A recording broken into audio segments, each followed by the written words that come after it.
Network Entertainment.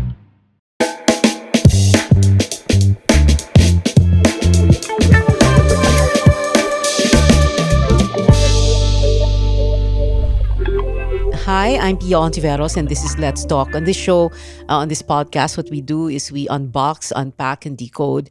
And what we're going to do now is talk about several issues that the National Bureau of Investigation, or NBI, is involved in or is handling. Of course, top among them, yung number one is the hunt for Senator Bato de la Rosa, who is in hiding because of the warrant of arrest that was issued by the International Criminal Court and other matters, of course, other issues. So joining me to talk about this and, like I said, the other issues is the Director of the National Bureau of Investigation, or the NBI, Attorney Melvin Matibag. Director Matibag, Director Melvin, thank you very much for being with us today. Salamat po, Ma'am Pia. Kamusta po kayo? And I'm so glad to see you, actually. Likewise po, Ma'am. Kamusta po kayo? Okay. Well, anyways, let's begin with Bato, syempre, no? So, you have tracker teams. Teams, plural, right. correct? Correct po. Tama po. Ilang teams to, and then they're fanned out where and what exactly are their roles? Actually, dalawa yung teams po na dedicated to this. But other than that, we have regional offices and provincial offices that we have instruction to also to do some intelligence work to locate Senator Bato for purposes of arresting him po. Okay. When you say do some intelligence work, that means na meron kayong intel, may info na dumarating sa NBI na naspatan siya dito, nakita siya dito, etc. That's correct po. We track him po. Yeah. So, how many places has he been seen in? Well, based You don't po have to dun- name the places, but Based po how dun many? sa naging initial actions namin, there are 5 areas na pinuntahan na po namin at we try to serve the warrant na kung ano doon siya, we will arrest him. Right now, we are looking at other locations na iba-iba pong lugar talaga.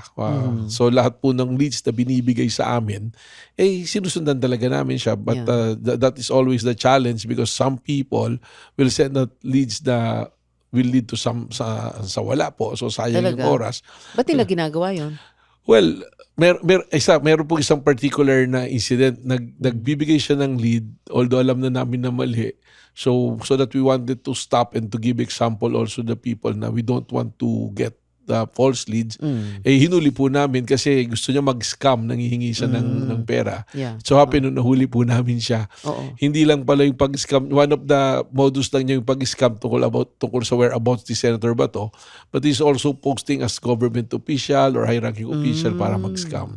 So okay. nahuli po namin. So pero that's why we are always appealing to the public na sana po Yeah.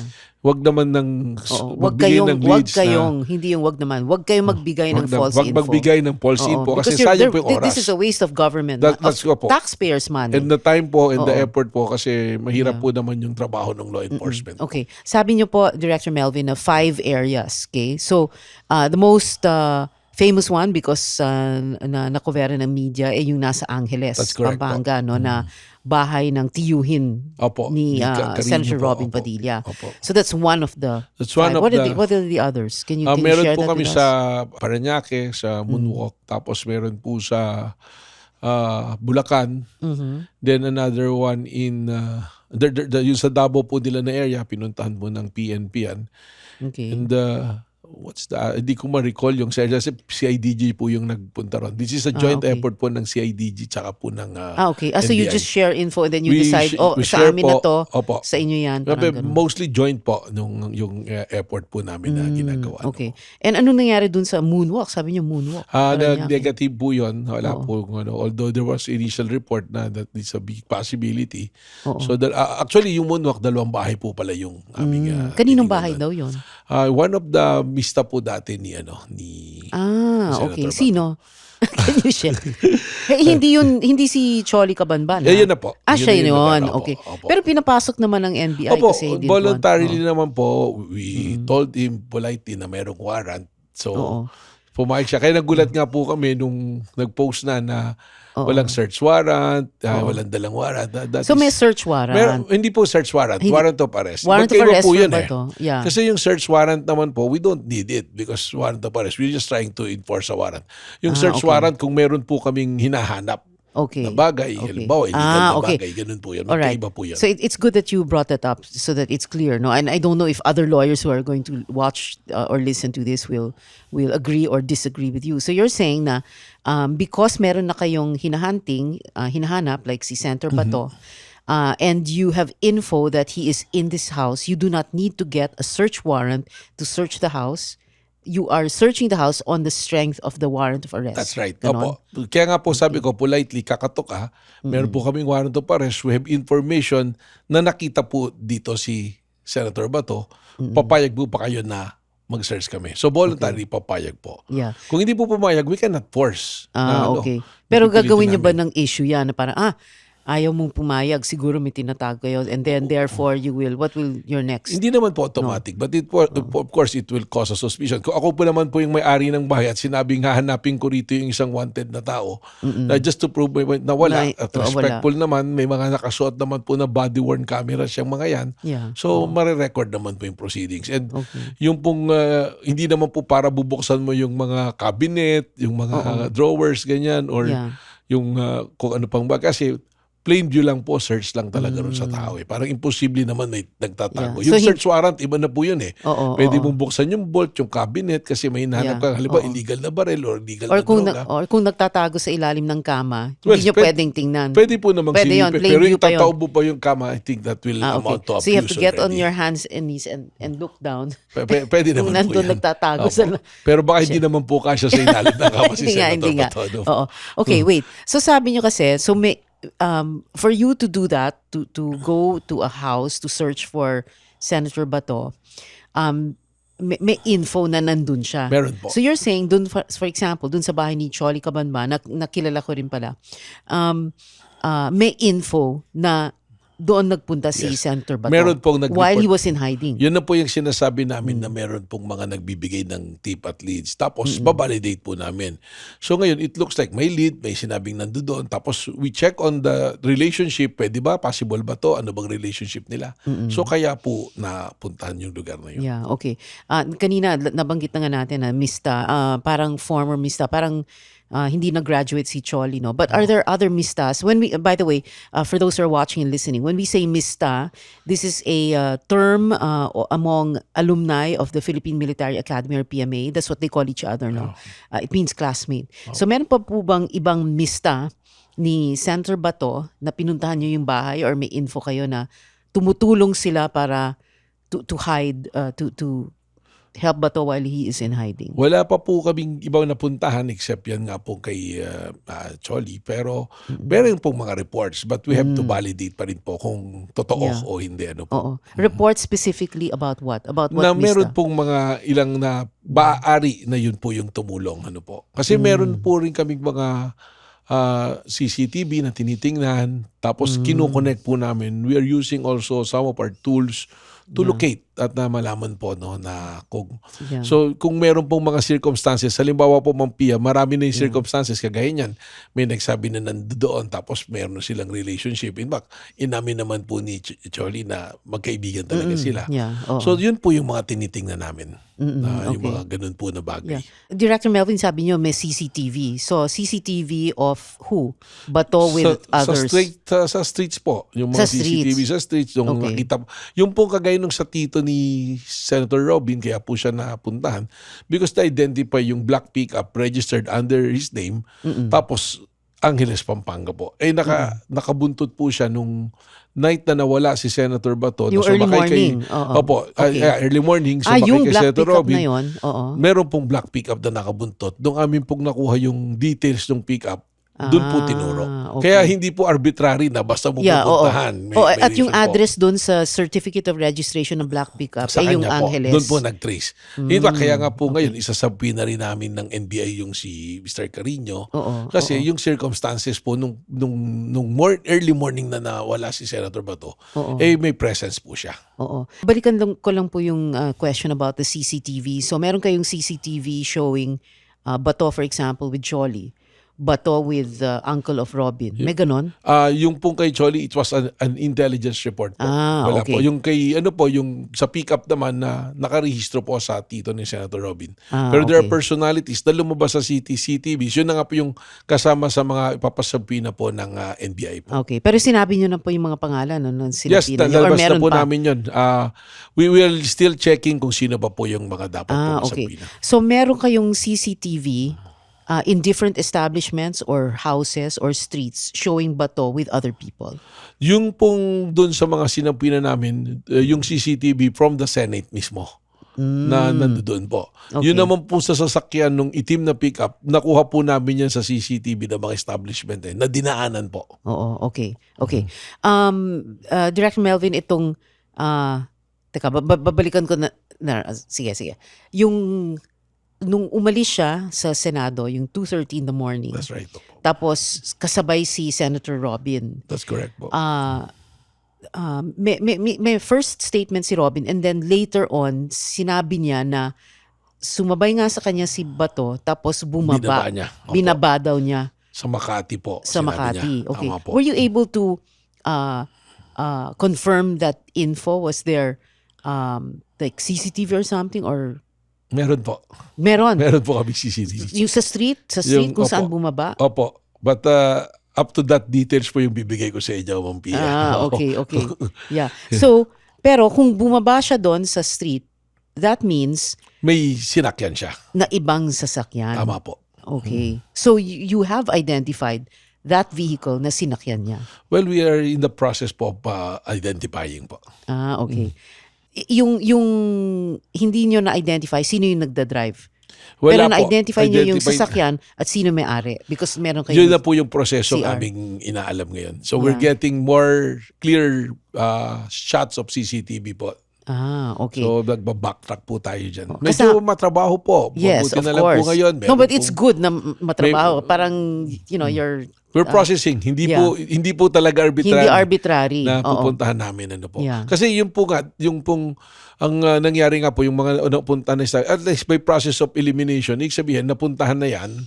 So pwede na po kami mag-move doon sa ibang pinaghihinalaan namin or ibang leads namin na nandoon si Senator Bato. Okay. Yung may-ari ng sasakyan kung saan lumipat si Senator Bato, kasama siya doon sa sinabina ninyo. Wala po, ina-identify po ina-identify namin. pa. We're trying to identify po. Okay. Ano, but if you have the certificate of registration, may pangalan yun. Yun nga Sino po may-ari? kasi we have to get the details, yung plaka, yung we're getting it po. Oo. Since ang sabi nga ni Robin bumaba siya, tapos, pero hindi niya sinabing lumipat ng sasakyan. That means na, ang ibig mong sabihin nun parang may usapan already before that. Wala. So, parang we'll meet at a certain point, tas ibababa namin si Senator Bato. Ganon. I think that's the logical conclusion po, Ma'am Pia. Yeah. Kasi Because hindi why naman else would you stop, coincidence no? sa bigla. So, ibig sabihin, nakaplano po talaga. Yeah. So, from the start, para nga po sa amin, from the law enforcement point of view, ang tingin po namin, mula nung nangyari yung pangyayari sa Senate hanggang sa lumabas, mukhang may nagawa po na plano. Okay. Now, when lumipat si Senator Bato dun sa sasakyan na yon from the black pickup, meron pa ba siyang ibang nilipatan na sasakyan? Ano po, bali hindi po black na pickup siya nakasakay po siya dun sa puti na Fortuner ni Senator Robin. Okay. Tapos yung okay. black pickup parang Backup pala. naka-convoy po. Convoy. Okay. Opo. So, pagbaba niya sa Fortuner ni Robin, tapos lumipat May siya iba doon pong sa isa sasakyan. pang sasakyan. Opo. After that, meron pa ba siyang nilipatan na iba pang sasakyan? Well, yun po yung sinusundan namin sa pagtahi namin ng mga nung binabacktrack po namin yung mga captured ng CCTV po footages. Okay. Opo. But that, kung saan siya lumipat na sasakyan, within Metro Manila nung early morning na yon or lumabas ng Metro Manila? Metro Manila pa lang po. Within Metro Manila. Tapos dinala lang siya Yun sa po yun. isang bahay. Hindi pa po natin ma-identify kung saan pumunta dahil until now we are backtracking and checking po yung mga na-capture ng CCTV nung maaring dinaanan po na kalsada po. Okay. So we're seeking help of MMDA tapos other establishment. Yeah. So we have to stitch po yung marami videos. ngayong CCTV. Yun Halos nga lahat po. na lang ng kanto Yun meron. po yung maganda ngayon. So we have to stitch lang po. Yeah. Tinatahilan po namin. At hindi lang MMDA, usually yung mga bahay. Mga private CCTV. mga bahay, mga establishment like banks, normally ganyan, mga restaurant may mga CCTV po nadaanan. The street kung saan bumaba siya at lumipat sa ibang sasakyan, can you share that with us? Where? Sa Makati po, identify talaga po na sa Makati. Okay. Doon po talaga. Okay. We'll get to we'll go back to the night in the Senate, but I wanted to ask muna about this. So si Bato at this point, well, we are taping this episode and on June 2, Tuesday evening.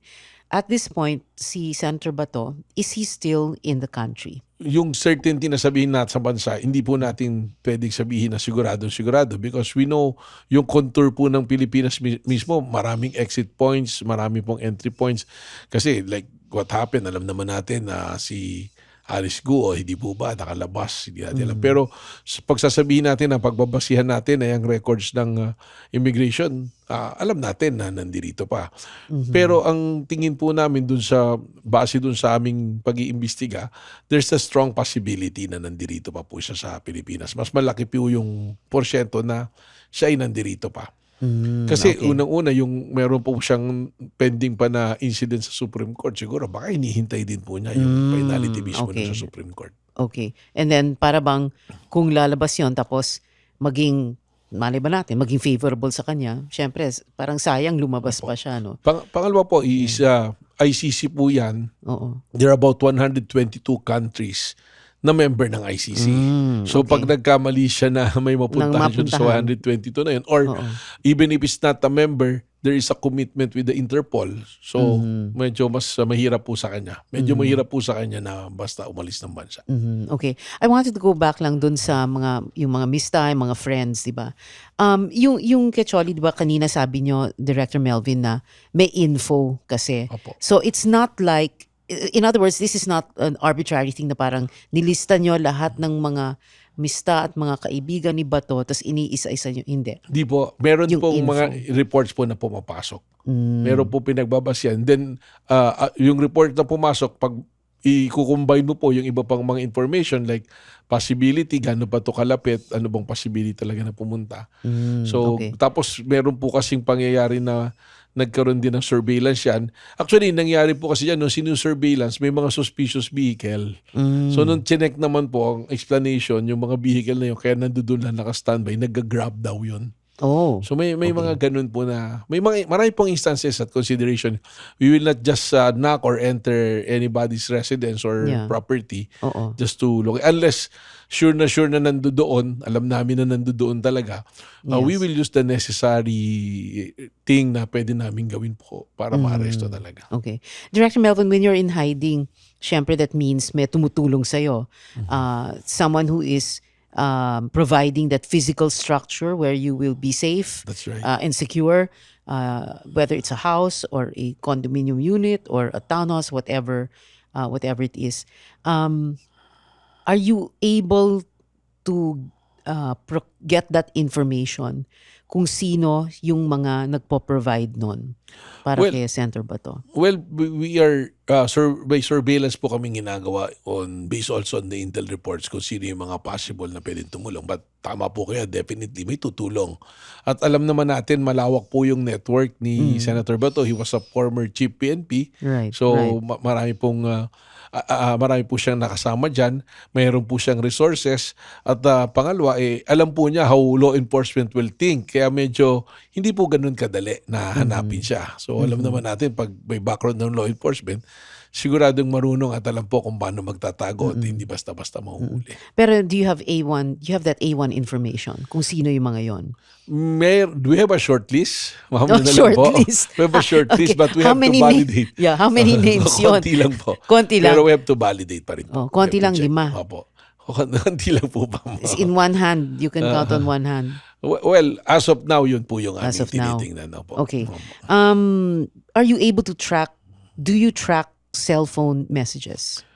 We have technology po. We have equipment. We have tools to do that. And of course, we will use everything to do it. Ano po. So, Okay. pero ako na lang, sabihin ko na, nakapatay po yung based on sa number na ni Senator Bato na identified, naka-off yung telepono niya since nung May 13 po. And Okay. then there was Siyempre, a report, mukhang iniwanan niya yata yun sa opisina niya.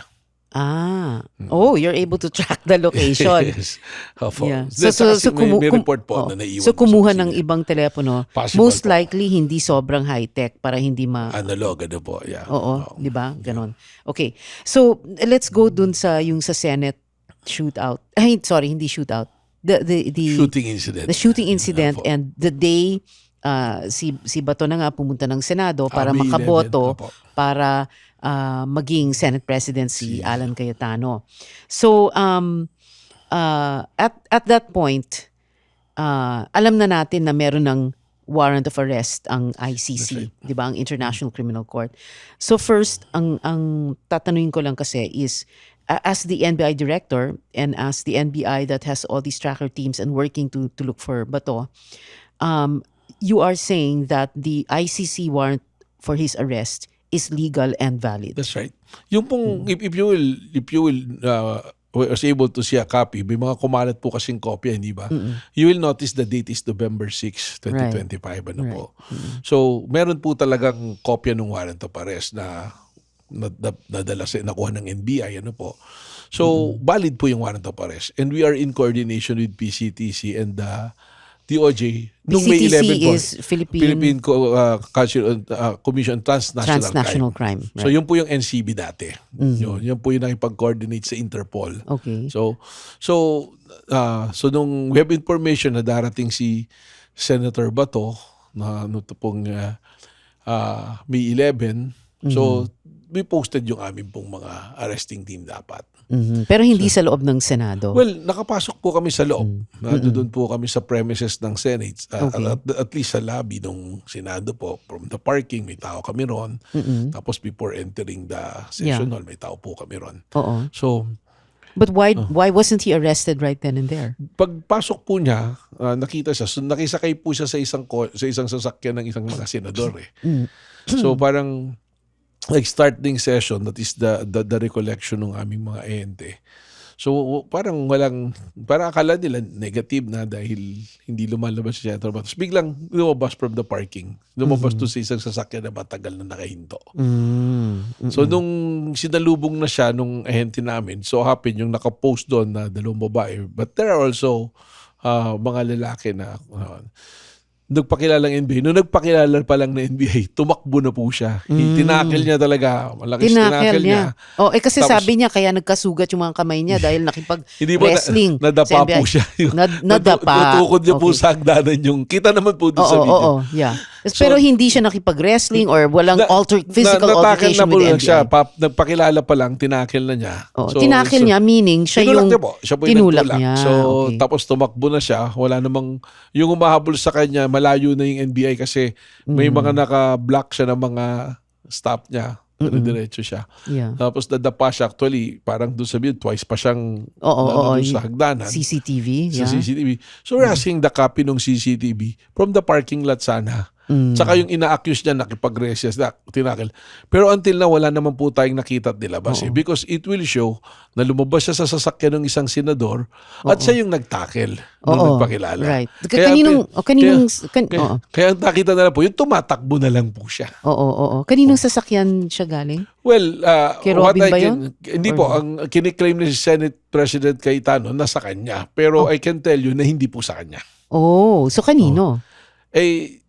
Ayaw ko nga po na lang po sabihin pero open secret naman dun sa Senado Yeah. Kasi I'm waiting sana na ilabas po nila yung CCTV Okay. Dahil makikita po ron. Puti po na grandiya.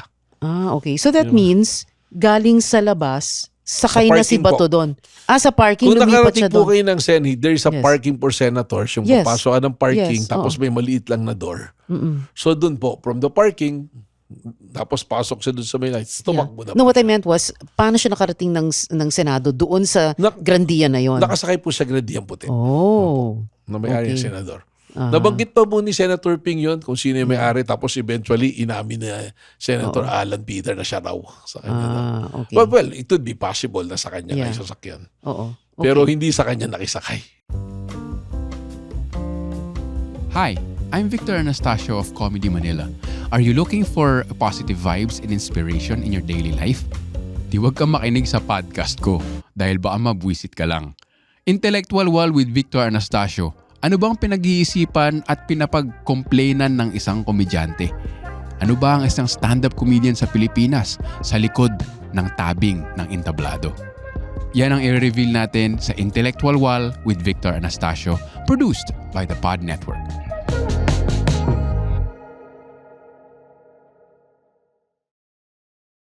So you had NBI agents posted there because you had info na He will be attending. Yes. And nung lumapit yung dalawang ahente nyo sa kanya, yung dalawang female agents, ano yung sinabi nila? Nagpakilala po na NBI and we will serve a warrant of arrest. Okay. Nung narinig pa lang niya yun, Pumiglas na. Pumiglas na po siya. Okay.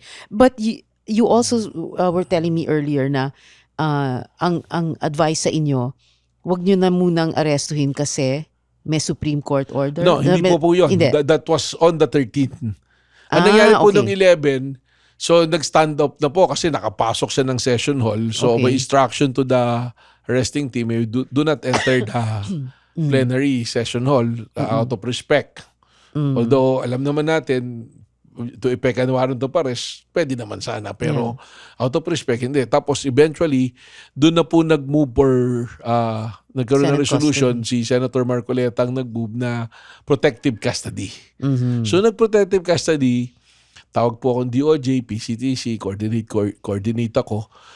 We agreed na out of courtesy, and I think it was former Senator De Leon na nagsabi na, which is correct, I agree, is ang NBI, hindi nila niya inaresto not for any other reason, but because of courtesy to the Senate. And that exactly po yung sinabi ko sa mga senator. Kaharap ko po sila na since sa protective custody nyo na, sige, we will not arrest him. Pero they will be the one responsible pag kailangan lumabas ni Senator Bato because of any order from any court or kaya any competent authority. At sinabi naman, nag-agree naman po si Senator Alan Peter. Sabi, isusurrender ko. Hindi naman tatakas yan, nandito lang yan. Those are the words. Yeah, oo. Tapos? Tapos, ayun na po. The following day, May 12, may kaso na sa Supreme Court. So medyo nag-iba na po yung landscape, yung dynamics. O, usap po kami with DOJ, other legal minds, and of course, the executive, na sige, total 72 hours binigay ng Supreme Court if they will issue a TRO or not. O, pinasagot tayo lahat. So, siguro pwede naman at total nag-commit naman ng Senado na nasa kanila. So walang action po ng May 12. So 11, 12 wala action. May 13 medyo doon na nababalita na bukayatang walang TRO, ganyan. Tapos kakagulo na yung parang medyo may mga pangyayari na po. Tumawag po sa akin si GM Vic Biloso na baka pwedeng magpadala ko ng team sa GSIS to help them secure the area and the personnel and the property. Okay, because for those who are watching and listening, because this isn't very widely known. So the Senate, of course, is renting or leasing its premises from the GSIS, Government Service Insurance System. That's correct. That is a GSIS building. Yes po. So only a portion sa Senado. So kaya nagkaroon ng issue ng yung pinto na that is in between the Senate premises and the GSIS That's correct office. At yung 'di ba nagkaroon pa ng may putukan daw, etc. May nag-fire daw ng warning shots si Senate Sergeant at Arms Mao Aplaska. Pero wala namang lulusob po. Okay. Ang nangyari nga po doon, so actually, balikan ko yung I made the commitment to Senator Alan. Lalaking usapan. Sabi ko, okay, we will not effect an arrest na walang coordination sa inyo or hindi kami magsabi. So at hindi kami papasok na ng Senate hanggat hindi Okay. nag-coordinate. Yeah. So Well, si Trillanes nga na-aresto sa loob ng Senado. yun na nga po, Anyway, marami yeah. naman po ganun. Si oo. Senator De Lima. ganun Yeah, po. si Laila de Lima Opo. nag-surrender, di Opo, ba? si Pumunta pa ng Senator krami. Enrile Okay. also surrender. JPE.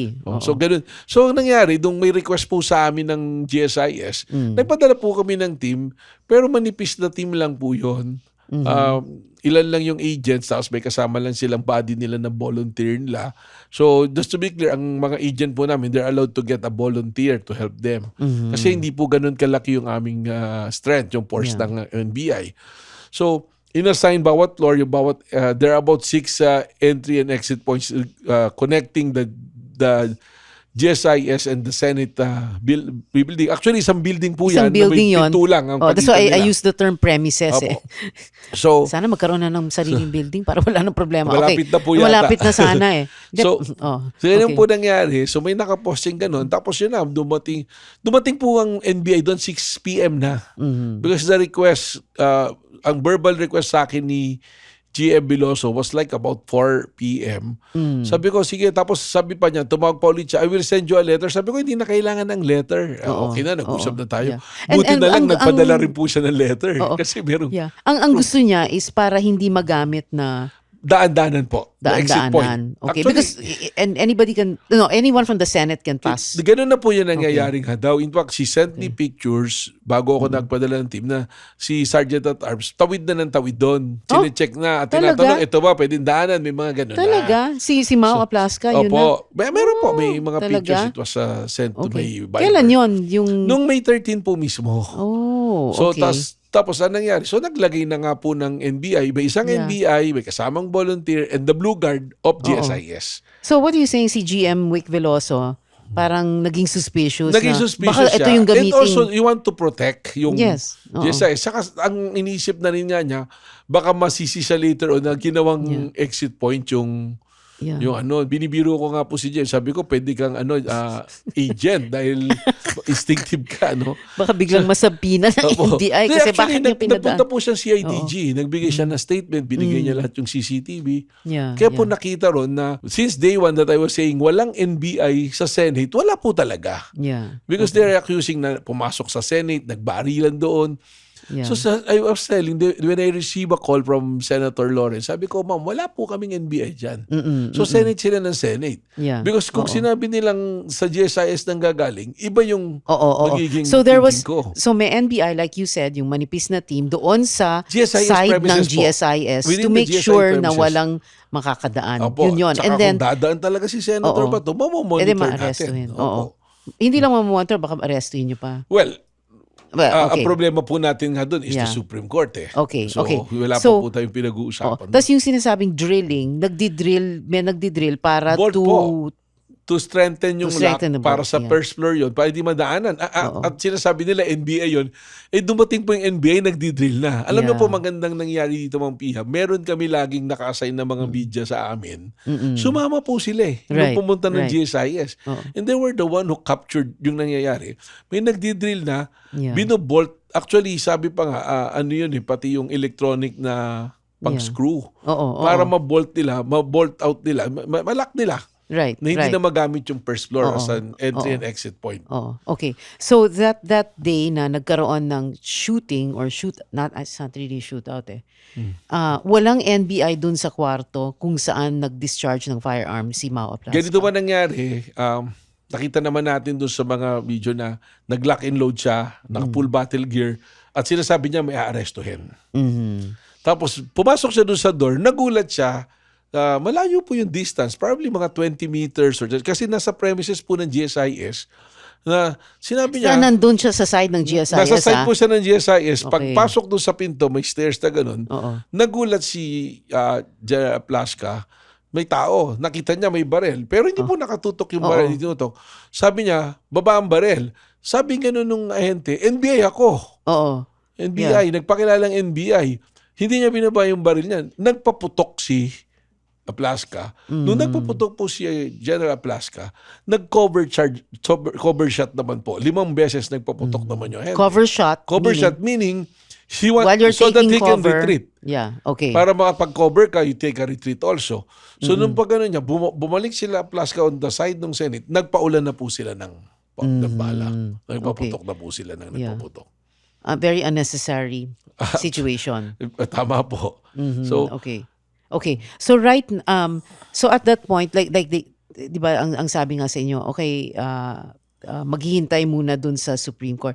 So hindi nag-issue ang Supreme Court ng TRO, pero hindi pa nila napagdesisyon na napagpasyahan yung main case.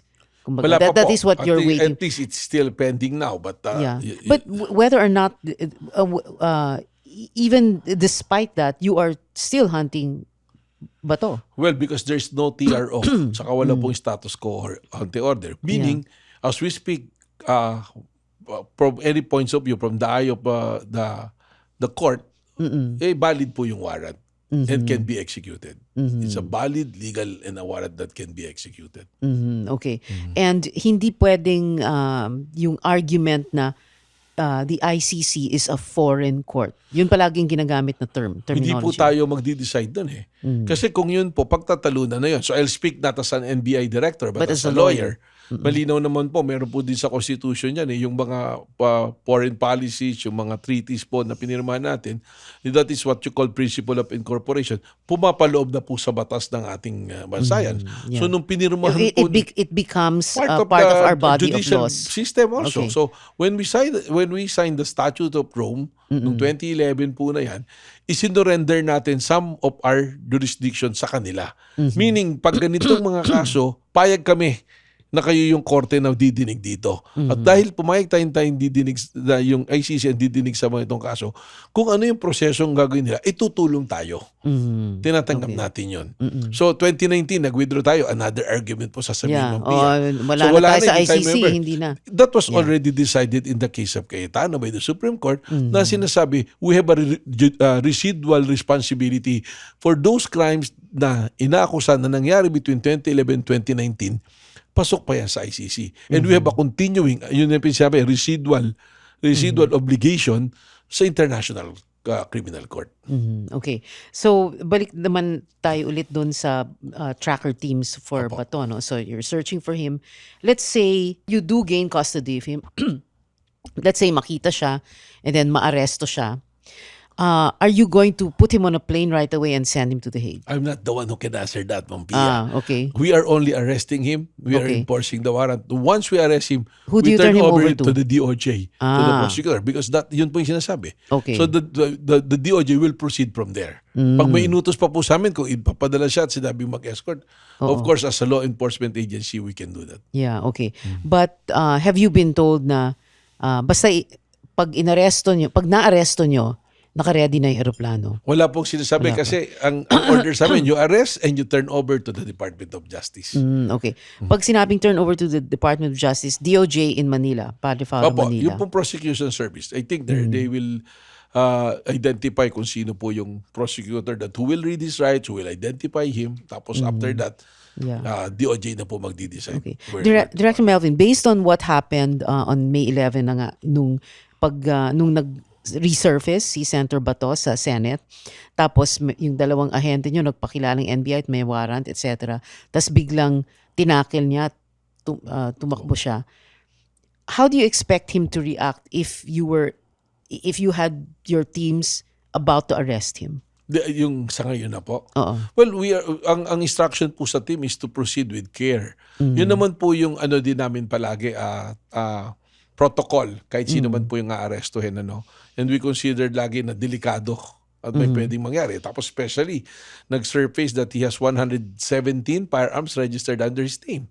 So medyo 117. Opo, medyo kailangan mong isipin yon dahil kung noon nagtulakan at tumakbo lang, anything is possible right now. And of course, kung mayroong mga supporters or mga tumutulong na baka mas mainit pa yung ulo. So iba po. So we have a strong instruction to proceed with care and considered na armado at delikado po yung pwedeng mangyari po. 117 firearms. That's a combination of short and long firearms. That's correct po. Automatic and mga rifle. Pero I mean, that's not unusual naman, Ma'am Pia, kasi For a senator? hindi po kasi kung kung ano ka kasi, yung parang class 5 ka, parang sinasabi, level 5 na ganyan. Level Nagsushooting 5 ka, na? nagkukolekt ka ng arms, inaalaw po yun. If Mm. you recall, si dating Pangulong Duterte, 378 nga po yung farmers na Okay. So nakarehistro sa mahina pa kanya. yung 117. Okay. Marami na rin po. Okay. So you will your instructions are to arrest with care, Opo. and to do everything according to the process, the That's right, rules, opo. ganon. Because everybody remembers what Tokhang was like, no? That's right, opo. Minsan men Nanlalaban. sasabihin ng laban, Opo. yung mga ganon, ano. And Opo. it was quite a dramatic time for That's correct po. the country. But you are saying that we're not, that won't happen. Ayaw po Parang- natin yun. We want to bring him to the Court of Justice. But give him the opportunity to explain, to hear his side. Yun po yung proseso dapat nating respetuhin Kaya ako nga naman po ngayon in relation to that, Ma'am Pia, yung gusto ko lang sabihin, marami nagsasabi, actually even the wife of Senator, martial law na raw ba? Hindi naman yata maganda na sabihin dahil sumunod nga tayo sa proseso, may warrant nga tayong sinisilbi. But during the time ng Tokhang, ng double barrel, wala nang warrant na pinag-uusapan, naglalakad ka sa kalye, pwede kang hulihin at wala, nadadatnan ka ng mga magulang mo, malamig na bangkay na. So medyo hindi po yata angkop na yung mga tao dati na ngayon nakusahan ng gano'n sasabihin na parang martial law yung ginagawa ng gobyerno ngayon. Hindi ito martial law dahil sumusunod sa proseso at may batas. Saka baka hindi nila naintindihan yung martial law. The writ of habeas corpus, it's suspended. Wala po tayong korteng gumagana noon. Ngayon, ang dami po. Ngayon nga po sa social media, may mga sarili ng judge at abogado. Naririnig natin Oo. Opo. At medyo madaling makakuha ng TRO, di ba? Kaya nga Well, po. not in this case. Opo. Okay. So nabanggit niyo na si Nancy De La Rosa, his wife. And earlier in the first part of the show, we were talking about yung mga sabina, no? And I've heard you explain na kahit yung sa mga interviews mo na ang sabina parang nakakatakot lang pakinggan, Tama po. pero hindi naman siya parang a warrant or anything. Tama You are po. asking someone to explain. Explain. Tama po. However, there is also that para bang Possibility po. yeah. Oh, pero meron ding idea kasi na asawa 'yon. Do you expect her to tell you where he is? Yung Tama mga po, ganon, or ma'am. ano, Kaya di nga ba? po, Oo. kaya nga po, yung explanation ko adds up na bakit hindi ko siya tatanungin sa whereabouts because I know that even if she knows, Yeah, hindi she will naman not niya tell you, sasabihin di ba? Oo. So may reason po yung pagsabi ko na we are contemplating to subpoena her because to shed light on the incident na sinasabi ni Senator Alan Peter Cayetano na nag-text sa kanya si Nancy De La Rosa na nagpasalamat dahil Na yung he was opportunity able nung to- yung shooting is the opportunity na nakatakas siya. Nakatakas. Escape nga po yung ginamit. Yes, the So term we was want to escape. validate po kung totoo yun. Not on the whereabouts whereabouts of Senator Bato but to the angle na ano ba talaga tong shooting na to? Totohanan ba talaga to? O Okay. So talaga you ba want nakaplano Nancy to to? tell you na yes, I sent that message Yes, to Alan, and yes, I said nakatakas siya. tama po. Yun po yung mga item na yun. Unless she will volunteer some more information. Di ba po na makakatulong. But wala po persa niyan. Ngayon, pag nagdala po kami ng subpoena, their rights are protected. Sama ka ng abogado mo. In fact, kung hindi nga sila pupunta, Wala rin hindi naman kayo namin sila magagawa. pwedeng arestuhin. Oo. Saka yun nga po, ulitin ko po na yung tao, pag sinapina, hindi nangangahulugan na ikaw akusado. Ang natatakot nga po sa sabina, pag meron kang tinatago na baka mamaya kung ano matanong at hindi ko mapagtakpan, maging testigo ako sa sarili ko. Oo. But is it also possible na kahit na wife yan, baka hindi rin niya alam kung Possible. exactly where he is because syempre para hindi na lang kayo mag Tama ano, po. Tama po diba? yan. Para wala kayong parang walang slip of Exactly the po, tongue or Ma'am Pia. whatever or mas magandang hindi mo alam, parang ganun. Correct po, Ma'am Pia. Kaya nga po, sabi ko nga, magpapadala kami ng subpoena because hindi namin siya tatanungin or gigipitin para kung nasaan si Senator Bato. Oo. So hindi po ganun yung Yeah. purpose namin. Okay. Final questions na lang. So, syempre meron kayong finailan na kaso, complaint kay Cavite Congressman Kiko Barzaga. Kanina po lang yon. Today lang po. Today, meaning today, June 2, June 2. Tuesday. Tama Okay. po. Nagpunta po ako ng Kongreso. Hindi po ako yung personal but I'm acting as the director of NBI protecting the reputation of the entire bureau. Kasi during the time na nung May 13 po, madami siyang pinost accusing the NBI na lulusob to assassinate some of the senators so that the Senate presidency mapunta dun sa kabila, ganyan po. Nag-live pa siya. Sinasabi maraming namatay, which is not true na yung mga accusation na yung sa NBI. So, medyo barriers na fake news na po talaga. So, ginawa po namin, naggawa kami ng complaint affidavit for him to be disciplined by the Ethics Committee o ng House po. Doon po, inattach namin yung aming mga ebidensya. At the same time, we are contemplating on filing criminal charges against what exactly? What criminal well, meron charge? po siyang violation ng revised penal code under Article 154, yung pong spreading, publishing a fake news, yung pong maling balita. Tapos we're looking at inciting to sedition na charges. Then there's also yun pong pwede rin po siyang liable sa Code of Conduct of Government Official and 3019, titingnan din po namin doon. So, Ano yung 3019? yung anti-graft and corrupt practices po ng mga government officials po. So medyo marami pong kaso na pwede kami. Ang dami yung ang daming cyber problema libel ngayon po, ni Kiko. 2012, sasama rin po namin. Okay. Opo. Okay. And my last final questions na lang, Director Matibag. So, in these last few days, we've had very exciting times in the Senate. And then, syempre, kagagaling lang natin dun sa May 11, 12, and 13. No? Is the NBI still helping secure at least the GSIS side of the building? Have you been asked to help secure the Senate, or yes or no? Or Well, yesterday we have a presence of our team in the Senate because we want to help the enforcement of the warrant of arrest issued to Senator Jinggoy by the Sandigan Bayan. Pero right now wala naman po kaming presence ngayon doon sa area. Except that we do monitor the area because we don't remove the possibility na baka dumating si Senator Bato so we can enforce the warrant of arrest. Sa GSIS, wala naman po. I think the GSIS already reinforces security. Yun pong head naman ng security, kaibigan din natin si Joel Balba. So, Mista din. Opo.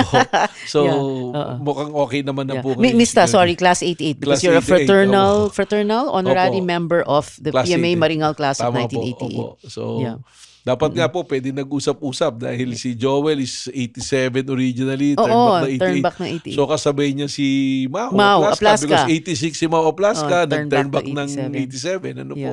Alam ko po yung kwento. Oo, sana nag-usap na. Tama po. Hindi po Bago nagbunutan ng baril. Oo. 1 week before that, nasa office ko siya.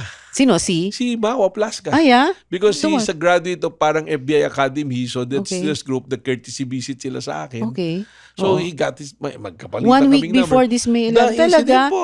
Okay. Opo. And then, nothing. No. Wala, hindi po ako tinawagan eh. So actually, if I go back to that, maraming operational lapses pag titingnan po ninyo. Eh. Yeah. Pwede kong tinawagan kung talagang hinaghihinalang NBI yung papasok, tinawagan ako. Oo. Kasi he was saying, ang sagot niya, dapat nag-coordinate ako, then may operation. Ba't ako mag-coordinate? Wala kang operations. Or at Right, the very least, Joel Balba, tinawagan niya. Sino ba Yeah. yung mga nandiyan dyan sa GSIS? Oo. So, oo. medyo Yeah. marami po silang ipapaliwanag. Yeah. Oo. Pwede, yeah. They could have made some phone calls before firing those shots. That's correct. Ma'am, Halimbawa. tsaka before you do the assault, anong una mong ginawa? You clear the area. Right. Hindi, Right. naiwan doon yung mga press enough to cover the incident and report the incident. Yeah. At least Okay. from afar. Oo. After the firing, dapat you clear the building of possible another attack if there's an attack. Or kung may bomb, you clear the bomb, get the bomb expert. Hindi nagkakainan pa kasi. Yun po yung sinasabi ko, Ma'am Pia. Yeah. That's why I want to look into this. There is a DOJ panel investigating kung ano talaga itong shootout po na sinasabi na to. Okay. Which you have submitted all your Yes, evidence ma'am. for. Actually, the following day, we submitted my team to CIDG for investigation. At tapos na rin po kaming magpa-imbestiga sa DOJ panel. Okay. Director Melvin, ang dami na nating napag-usapan. Nasa 47 minutes na tayo. At syempre marami pang pwedeng pag-usapan. Opo, Kaya lang, napakarami po. parang siguro pwede ng ibang episode na Tama lang. po. Kasi sumobrang Yes, haba. ma'am. And I'm very grateful that you it's said my yes to this interview and you've been very forthcoming about it and very straightforward the way you answer my questions. So I want to say thank you. And at the same time, if you have any final words that you would like to share with people who are watching or listening. Well, una salamat po. I'm so honored to be part of your show at I cannot say no to you, ma'am. I'm telling you. No, nakita ko yung text nyo. Yeah. Ma'am Thank Pia. you to the PMA Maringan class of 1988. So Okay. to the public, alam niyo po, kami po sa NBI, we are doing our best to promote Yeah. law and order. So please help us to do our mandate. At ako natutuwa po because yung mga nangyari, yung mga ebidensya will say na from day one ng NBI po, we are saying the truth, we're telling the truth, and we just want to protect po the country, we protect the mandate, and we protect everyone po. Salamat po. Thank you very much. Attorney Melvin Matibag, the Director of the National Bureau of Investigation, or NBI. Salamat po, sir. Thank you, ma'am. And thank you, of course, to all our those who are listening and watching here on Let's Talk. I'm Pia Ontiveros. See you again soon. Bye.